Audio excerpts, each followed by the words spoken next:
श्रीगणेशाय नमः। ओम अगजानन पद्मार्कं गजानन महर्निशं मणिकदन्तं भक्तानां एकदन्तमुपास्महे।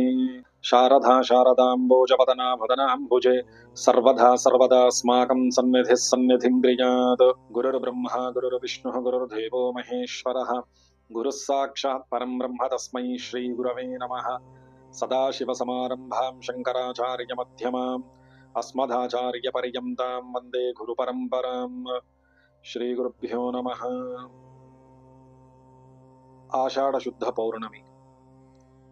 ఈ ఆషాఢ శుద్ధ పౌర్ణమిని గురు పౌర్ణమి మరియు వ్యాస పౌర్ణమి అని కూడా అంటారు. అసలు ఈ గురు పౌర్ణమి వ్యాస పౌర్ణమి యొక్క ప్రాశస్త్యం వైశిష్టత ఏంటో ఇప్పుడు మనము తెలుసుకుందాము. ఈరోజు మనకు సన్మార్గం చూపెట్టి అన్ని రకములైన జ్ఞానబోధ చేసినటువంటి మన అందరి గురువులను పూజించటం, అదేవిధంగా ఈరోజు వ్యాస మహర్షి వ్యాసుల వారిని కూడా ఆరాధించడం అత్యంత శ్రేయస్కరం. అసలు గురువు అంటే ఎవరు? గురువు అన్న పదానికి అర్థమేమిటి? గురువు అంటే ఒక జ్ఞాన స్వరూపం, ఒక జ్ఞాన ప్రతీక, ఒక గౌరవం. అలాంటి గురువులను ఎల్లప్పుడూ మనం ఆరాధించడం చాలా ఉత్తమం. అజ్ఞానతిమిరాంధస్య జ్ఞానాంజన శలాకయ చక్షురున్మీలితం జైన తస్మై శ్రీ గురవే నమః. అంటే ఏమిటి? అజ్ఞానమనే మనలో ఉన్న అజ్ఞానము అనే అంధకారమును, చీకటిని తీసివేసి జ్ఞానాంజన శలాకయ, జ్ఞానము అనే ఒక దివిటిని, జ్ఞానము అనే ఒక జ్యోతిని వెలిగించి మన చక్షువులను ఉన్మీలనం చేసినటువంటి, అంటే మన జ్ఞాననేత్రాలన్నింటినీ తెరిపించి మనకు ఆ జ్ఞానబోధ చేసేటివాడే గురువు.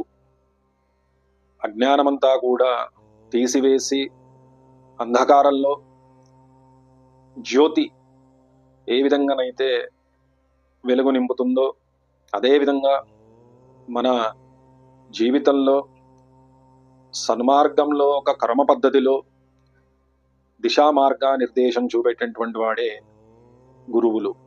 ఇక విశేషంగా గురు పౌర్ణమిని వ్యాస పౌర్ణమి అని కూడా ఎందుకంటారు? అష్టాదశ పురాణాలు, యజుస్సామ అథర్వ వేదాలు, చతుర్వేదాలు అన్నీ కూడా మనకు క్రమబద్ధీకరించిన, వ్యాసించిన ఆ వ్యాసుల మహర్షి ఉద్భవించిన రోజు కాబట్టి ఆ రోజు విశేషంగా వ్యాస పౌర్ణమి అని కూడా తలుచుకొని, వ్యాసుని తలుచుకొని ఆ వ్యాసుని ఆరాధిస్తాము. ఇంతకీ వ్యాస మహర్షి ఎవరు? వ్యాసుల వారికి ఉన్న వైశిష్టత ఏమిటి? వ్యాసాయ విష్ణురూపాయ వ్యాసరూపాయ విష్ణవే నమో వై బ్రహ్మనిధయే వాసిష్ఠాయ నమో నమః. వ్యాస మహర్షుల వారు సాక్షాత్తు ఆ విష్ణువు యొక్క శక్తి, ఆ విష్ణువు యొక్క స్వరూపమే. వ్యాసో నారాయణ స్వయం. సాక్షాత్తు ఆ నారాయణునే వ్యాస మహర్షి. మన సనాతన ధర్మంలో, హైందవ ధర్మంలో మనకు సన్మార్గం చూపెట్టడానికి, ధర్మపథంలో నడవడానికి, లోక సంరక్షణ కొరకు, లోకక్షేమం కొరకు ఉన్నటువంటి మన ధర్మంలో చతుర్వేదాలు, అష్టాదశ పురాణాలన్నీ కూడా వ్యాసీకరించిన వారే ఆ వ్యాస మహర్షుల వారు. వ్యాసీకరించడం అంటే అర్థమేమిటి? అంటే ఒక క్రమ పద్ధతిలో కూర్చి మనకు అందించినాడు. అంటే ఒక క్రమ పద్ధతిలో విశ్లేషించి మనకు మన జీవన విధానం అనేది ఏ విధంగా సన్మార్గంలో, ధర్మపథంలో నడవాలని మనకు తెలిపినవాడే వ్యాస మహర్షి. మన అధ్యయన సౌలభ్యం కొరకు ఒక పద్ధతి ప్రకారంగా, క్రమ పద్ధతిలో చతుర్వేదాలను, ఋగ్ యజుస్ సామ అథర్వ వేదాలను, అదేవిధంగా మహాభారత, భాగవత, రామాయణ ఇత్యాది అష్టాదశ పురాణాలన్నింటినీ కూడా ఒక క్రమపద్ధతిలో కూర్చి మనకు అందజేసిన వాడు వ్యాస మహర్షుల వారు. సాక్షాత్తు ఆ విష్ణు శక్తిలో నుండి, ఆ నారాయణు నుండి పుట్టినవాడే వ్యాస మహర్షి. ప్రతి మహాయుగంలో కూడా, అంటే మొత్తం మహాయుగంలో 4 యుగాలు ఉంటాయి కదా, కృతయుగం, త్రేతాయుగం, ద్వాపర యుగం, కలియుగం.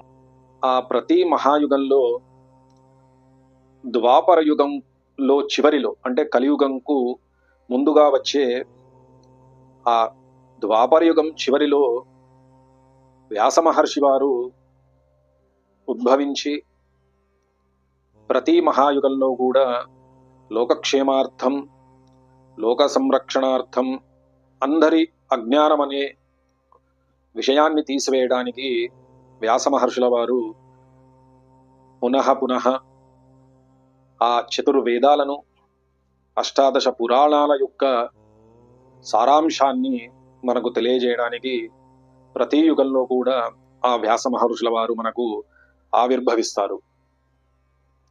వ్యాసుడు అంటే ఏమిటి?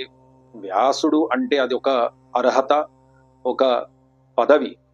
అంటే సాక్షాత్తు శ్రీనారాయణుడు, మహావిష్ణువు లోకక్షేమార్థం, లోక సంరక్షణార్థం, జనులకు ఇవన్నీ విషయాలు కూడా తెలియజేయడానికి, సన్మార్గం, ధర్మపథం చూపెట్టడానికి ఇచ్చిన ఆ పదవినే వ్యాస పదవి. వ్యాసుడు అనేటివాడు ఒక ఉత్కృష్టమైన అర్హత, పదవి.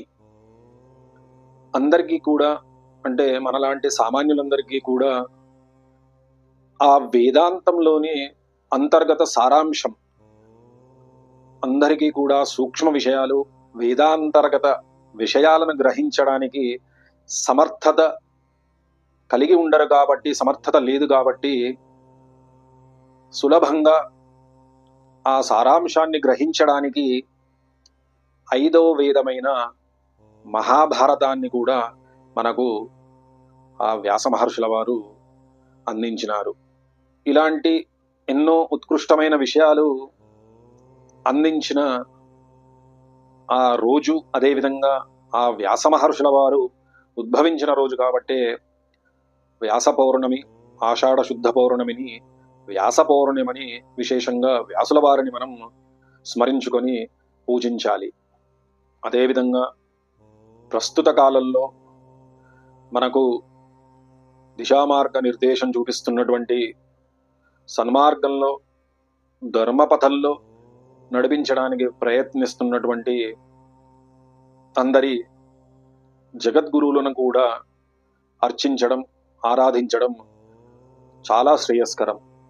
మన అజ్ఞానాన్నంతా తొలగించడానికి, జ్ఞానబోధ చేయడానికి, సన్మార్గంలో నడిపించడానికి ఎంతోమంది మన జగద్గురువులు, పీఠాధిపతులను కూడా కొలవడం ఈరోజు చాలా ఉత్తమం. అంటే ఏమిటి? అలాంటి జ్ఞానబోధ చేసే ఆ జగద్గురువుల యొక్క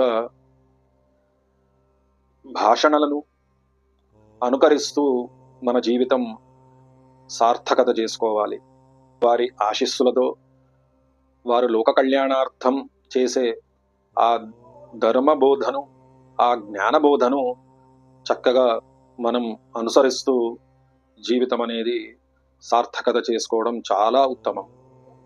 అదేవిధంగా మన జీవితంలో ఆధ్యాత్మిక పథం, ఆధ్యాత్మిక మార్గంలో ఎంతోమంది గురువులు ఉంటారు. అదేవిధంగా అన్ని కోణాలలోంచి, అన్ని విషయములు, అన్ని రకాల జ్ఞానబోధ చేసేటువంటి సాంకేతిక విద్య కానీ, అది వైజ్ఞానిక విద్య కానీ, ఇతరత్ర ఏ జ్ఞానబోధ చేసేటువంటి ఇతరత్ర విషయాలపై ఎవరైనా కూడా మనకు ఆ జ్ఞానబోధ చేసేటువంటి అధ్యాపకులు కానీ, ఉపాధ్యాయులు కానీ, వేరే ఎవరైనా కూడా మనకు గురుభావం కిందకే వస్తారు. అన్ని విషయాలపై జ్ఞానబోధ చేసేటువంటి అటువంటి వారిని కూడా గురుభావంగా భావించి తప్పక స్మరించుకోవాలి, ఆరాధించుకోవాలి. గురుర్బ్రహ్మ గురుర్విష్ణు గురుర్దేవో మహేశ్వర గురుస్సాక్షాత్ పరం బ్రహ్మ తస్మై శ్రీ గురవే నమః. అంటే ఏమిటి? సృష్టి స్థితి లయకారకులైనటువంటి ఆ త్రిమూర్తులు బ్రహ్మ విష్ణు మహేశ్వరులు అంతా నా గురువే అని భావించి స్మరించాలి. ఇంకొక పరబ్రహ్మ లేడు, ఆ గురువే నాకు పరబ్రహ్మ అని ఆ భావనతో గురువులను స్మరించుకోవాలి. అందుచేత ఈ గురు పౌర్ణమి నాడు, వ్యాస పౌర్ణమి నాడు మన గురువులందరికీ కూడా పాదాభివందనం చేసి యథోచితం యథాశక్తిగా వారికి మన పత్రం పుష్పం ఫలంతోయం భావంతో సన్మానం చేసి ఆ గురువుల యొక్క అనుగ్రహంకు ఆశీస్సులకు పాత్రులు కావాలి, సన్మార్గంలో నడవాలి. సర్వే జన సుఖినో భవంతు. ఓం స్వస్తి. గురు పౌర్ణమి, వ్యాస పౌర్ణమిని స్మరించుకొని ఒకసారి మనము గురువందనము చేసుకుందాము. అజ్ఞానతిమిరాంధస్య జ్ఞాన అంజనశలాకయ చక్షురున్మీలితం యేన తస్మై శ్రీ గురవే నమః. అఖండమండలాకారం వ్యాప్తం యేన చరాచరం తత్పదం దర్శితం చైవ తస్మై శ్రీ గురవే నమః. గురవే సర్వలోకానాం భిషజే భవరోగిణాం నిధయే సర్వవిద్యానాం దక్షిణామూర్తయే నమః. శృతిస్మృతిపురాణానాం ఆలయం కరుణాలయం నమామి భగవత్పాదశంకరం లోకశంకరం. వ్యాసాయ విష్ణురూపాయ వ్యాసరూపాయ విష్ణవే నమో వై బ్రహ్మనిధయే వాసిష్ఠాయ నమో నమః. శంకారూపేణ మచ్చిత్తం పంకీకృతమభూద్యయ కింకరీయస్య సామాయ శంకరాచార్యమాశ్రయే. భారతీ కరుణాపాత్రం భారతీ పదభూషణం భారతీ పదమారూఢం భారతీ తీర్థమాశ్రయే.